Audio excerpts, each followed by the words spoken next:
कारण क्या है, एक एक करके उनके अंदर चलते हैं। आपको आज पता चलेगा कि विधायक विरोध ना करे तो करे क्या। अब आप देखिए साथियों, इसमें क्या है भाई साहब, याद करिए स्वतंत्रता संग्राम को, जिसमें बिना वारंट के गिरफ्तारी को उस समय भी बोला करते थे कि काला कानून है। आइए मेरे प्यारे साथियों, यहां पर पढ़िए क्या लिखा है। इस बिल के अंदर पार्ट यह लिखा है कि बिना वारंट के गिरफ्तारी करने का अधिकार होगा। जनाब, जिनको नहीं पता वारंट क्या होता है मैं बता दूं। आजकल फिल्मों में आप एक चीज देखते होंगे, आपको दिखाया जाता है कि पुलिस वाले आते हैं, गेट खटखटाते हैं, एक समाज का सभ्य नागरिक बोलता है बिना वारंट के जांच कैसे करने आ गए। हालांकि इसमें कानून कहता है कि किस प्रकार के केस में संज्ञेय अपराध, असंज्ञेय अपराध होते हैं, कि भाई साहब अगर बहुत ही खतरनाक अपराध कर दिया है तो बिना उसके, हमारे सीआरपीसी में लिखा हुआ है ये सब कि भाई संज्ञेय अपराध की सूची में है कि असंज्ञेय में है, संज्ञेय में है तो बिना वारंट के आ जाओ, असंज्ञेय में है तो वारंट लेके आना। ठीक है, 3 साल तक जिसमें सजा हो सकती है उसके अंदर आप लोगों को वारंट लेके आना है। 3 साल से ज्यादा अगर हो गई तो बिना वारंट भी आ सकते हो गिरफ्तार करने। इसमें साहब बिहार पुलिस को एक स्पेशल पावर दी जा रही है। क्या पावर दी जा रही है? बिहार पुलिस अब बिना वारंट किसी को भी गिरफ्तार कर सकती है। साहब बिल्कुल माना जाएगा, ये तो ड्रैकोनियन लॉ है। कौन सा लोकतंत्र पढ़ा रहे हो सर? ये तो गिरफ्तार करने का अधिकार कैसे दे रहे हो? दूसरा, बिना वारंट के तलाशी लेने की शक्ति। भाई साहब अपस्पाई लगा दो फिर तो। अपस्पा जो armed forces special protection act आप लोगों ने लगा रखा है, उसमें और फिर बिहार पुलिस में क्या अंतर रह जाएगा? आप बिना वारंट के तो घुस जा रहे हो घर में गिरफ्तार करने के लिए, फिर दूसरा क्या कर रहे हो, बिना वारंट के तलाशी ले रहे हो। आप इधर आजा भाई, तेरी तलाशी लेनी है। भाई क्यों लेनी है? तो भाई ऐसा सोच के देखो कि कल को इसका उपयोग अगर ऐसा होने लग गया कि यार ये बात, बंदा जो है सरकार के खिलाफ बोलता है, बोले पकड़ो इसको गिरफ्तार करो। और देखो आप, जबरदस्त बात, गिरफ्तारी की जाने की प्रक्रिया सुनिए आप लोग साहब। गिरफ्तार करके अगर आपको ले गए तो आपने अगर प्रक्रिया में बाधा डाली, मान लो ऐसा हुआ कि भाई एक नेताजी हैं, उन्होंने इस कानून के तहत गिरफ्तारी उनकी हो गई। नेताजी छोड़िए यार, कोई भी XYZ कोई व्यक्ति है, उसकी गिरफ्तारी हो गई। गिरफ्तारी होने के बाद क्या कहा जा रहा है? आपसे कहा जा रहा है कि आपने अगर किसी पुलिस वाले को जाते समय रोका तो भाई साहब आप पर भी केस है। मतलब आपको एक तो गिरफ्तार कर लिया, ये तो बिल्कुल अफस्पा हो गया। इसमें साहब इसको भी गिरफ्तार कर लिया। फिर जघन्य अपराधियों के लिए दंड है। ओ भाई साहब, कोर्ट बाईपास कर दी, यहां पे कोर्ट बाईपास कर दी। इसका मतलब क्या है? पुलिस वालों को कह दिया कि अगर किसी व्यक्ति ने कोई खतरनाक अपराध किया है, अब हालांकि जघन्य अपराध हमारी आईपीसी में मेंशन है, रेप है, बलात्कार है या फिर मर्डर है, इनको जघन्य अपराध की सूची में डाला गया है।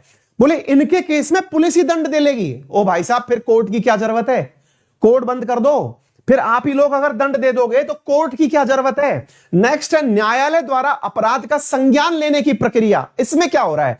न्यायालय के द्वारा अपराध का संज्ञान लेने की प्रक्रिया का मतलब यह है, कोर्ट से कहा गया है कि जब तक आपसे इस मसले में इंटरफेयर करने की ना कहा जाए, ध्यान से सुनिएगा सर, जब तक बिहार पुलिस कहेगी नहीं कोर्ट से, मजिस्ट्रेट साहब से कि मजिस्ट्रेट साहब इस मामले में इंटरफेयर करिए, तब तक कोर्ट को बैठे रहना है।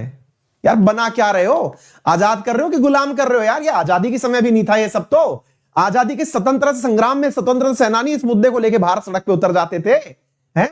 इधर सुनिएगा, ये सारी चीजें सुनिए। रूल नंबर कहां पे क्या लिखा हुआ है? मुताबिक किसी भी गिरफ्तार करने के लिए वारंट या मजिस्ट्रेट की इजाजत की जरूरत नहीं है। नंबर 2, विशेष पुलिस को वारंट के बिना तलाशी कर सकेगी। इसके अलावा उसे लगे कि किसी ने अपराध किया है तो सिर्फ उसी आधार पर गिरफ्तार कर लेगी। इस अधिनियम के तहत किसी भी अपराध का संज्ञान कोई भी न्यायालय नहीं लेगा जब तक आरोपी व्यक्ति एक विशेष सशस्त्र पुलिस का अधिकारी है। भाई साहब, आपसे पूछा आप कौन सी पुलिस के अधिकारी हो? बोले मैं विशेष सशस्त्र पुलिस अधिकारी हूं। बोले अच्छा, तो न्यायालय कहेगी ओहो थैंक यू सर, अब आप दूर रहिए। क्यों? क्योंकि अब हम आपको नहीं छू सकते, कोर्ट है ना, हम नहीं छू सकते। प्रभु, आप लोग आर्टिकल्स का हनन कर रहे हैं, आर्टिकल 20 का हनन कर रहे हैं, सीधा सीधा मूल अधिकारों का हनन है। कोर्ट यहां पर विधानसभा में आपने पास कर लिया होगा, यह मुद्दा सुप्रीम कोर्ट जाएगा सीधा। क्यों? क्योंकि आप लोग यहां फंडामेंटल राइट का उल्लंघन कर रहे हो। आप एक व्यक्ति की निजता छोड़िए सर, बिना वारंट के गिरफ्तारी, ये तो उस समय भी नहीं होता जब प्यूनिटिव डिटेंशन करते हो। ये क्या चल रहा है? आगे देखो साहब, ऐसे किसी व्यक्ति को गिरफ्तार किया जा सकता है जो सशस्त्र पुलिस को उसका काम करने से रोकता हो। क्या बात है सर? इसके अलावा हमले का भय दिखाने, बल प्रयोग करने, धमकी देने पर वारंट। अरे भाई साहब, मतलब छोड़ क्या रहे हो आप? बेचारे को किसी भी आधार पर डाल दे रहे हो तो भाई विरोध नहीं करेगा तो विधायक क्या करेगा? और ये केवल विधायकों के लिए नहीं है, ये किसी भी बिहार के अंदर रहने वाले व्यक्ति के लिए है। तो लोकतंत्र के अंदर इसी चीज के लिए तो लड़ाइयां होंगी, और किस चीज के लिए होंगी सर? तो ये हो रहा है बिहार में। ये कानून के बारे में अपडेट सुन लो भैया। अपडेट ये है, विधानसभा से पारित हो चुका है और विधानसभा के पास में अब ये विधान परिषद के पास जा रहा है पास होने के लिए। तो साहब यहां पर जब इनसे पूछा गया कि सर एक बात बताइए, नीतीश सरकार से पूछा गया ऐसी भी क्या जरूरत आ पड़ी, अब आप सुन के हैरान हो जाएंगे सर।